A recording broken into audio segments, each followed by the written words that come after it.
अरे लिफाफों पे जिंदगी गुजारने वालों, शर्म से डूब मरो तुम। अरे तुमको कुरान करीम दिया ना हाथ में, अल्लाह का कलाम तुम्हारे हाथ में दिया, तुमको उसका भी लिहाज नहीं है और तुम दावा करते हो कौम का। बहुत बोल सकता हूं, याद रखो मेरी जबान को लगाम नहीं है, तुम्हारा घर से निकलना महाल कर दूंगा अपने आप पे। याद रखो तुम लोग जो काम कर रहे हो ना, तुम महाराष्ट्र के मुसलमानों को ना सिर्फ कमजोर कर रहे हो बल्कि तुम उनकी आवाज का गला घोट रहे हो। अरे तुम इलेक्शन लड़ो, हम तुम्हारी तायीद करने को तैयार। कब तक तुम ये सियासत करोगे? कहां है वो लोग जो औरंगाबाद में बोले थे इम्तियाज जलील को वोट मत दो? उस समाजवादी पेंडेंट को वोट दो बोले थे। अरे चेहरा दिखाओ औरंगाबाद के अवाम के सामने तुम। अरे लिफाफों पे जिंदगी गुजारने वालों, शर्म से डूब मरो तुम। मेरे घर को आए थे, मेरे घर को आए थे हैदराबाद को, बगैर बोले मेरे घर को आए। मैं वक्फ के बिल की मीटिंग में जा रहा था, पलट मेरा गार्ड फोन करा के साहब इतने लोग आए, मिला।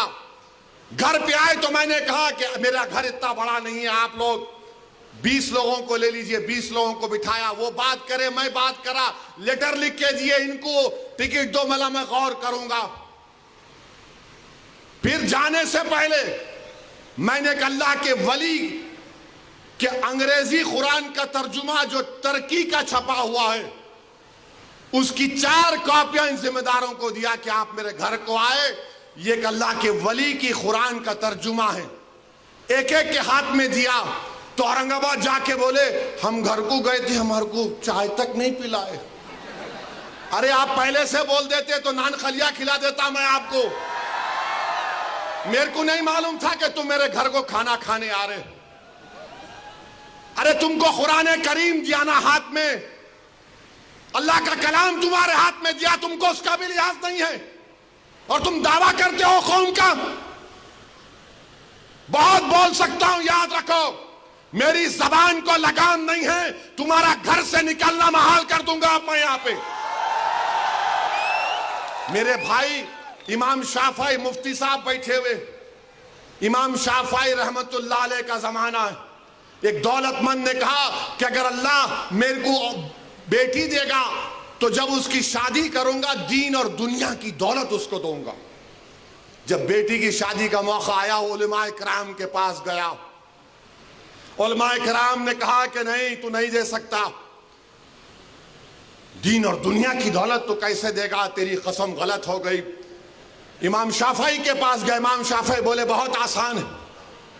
इमाम शाफई रहमतुल्लाह अलैह ने कहा तेरी बेटी की शादी कब है? उसने कहा फला दिन है। बोले मैं आ रहा हूं, चला जा। इमाम शाफई पहुंचे, इमाम शाफई रहमतुल्लाह अलैह ने कहा कि आसान है। वो बोला कि हज़रत शादी तो हो गई, क्या है बताओ। बोले कुरान अपनी बेटी को दे दे, दीन और दुनिया की दौलत उसको दे चुका। मैं उनको दिया, 4 कुरान दिया उनको और बोल के दिया कि आप मेरे घर को आए, मुझे पता नहीं है, मैं वकीलों की मीटिंग में जा रहा था, पलट कर आया आपके लिए, ये कुरान करीम का तोहफा आपको दे रहा हूं। अरे तुमको ओवैसी से, मजलिस से नफरत है, मगर कुरान करीम की तो अजमत का तुम लिहाज रख लेते। मैं ये बात इलेक्शन में बोल सकता था मगर खामोश बैठे रहा, मगर आज मजबूरन बोलना पड़ रहा है। याद रखो तुम लोग जो काम कर रहे हो ना, तुम महाराष्ट्र के मुसलमानों को ना सिर्फ कमजोर कर रहे हो बल्कि तुम उनकी आवाज का गला घोट रहे हो। अरे तुम इलेक्शन लड़ो, हम तुम्हारी तायीद करने को तैयार। कब तक तुम ये सियासत करोगे?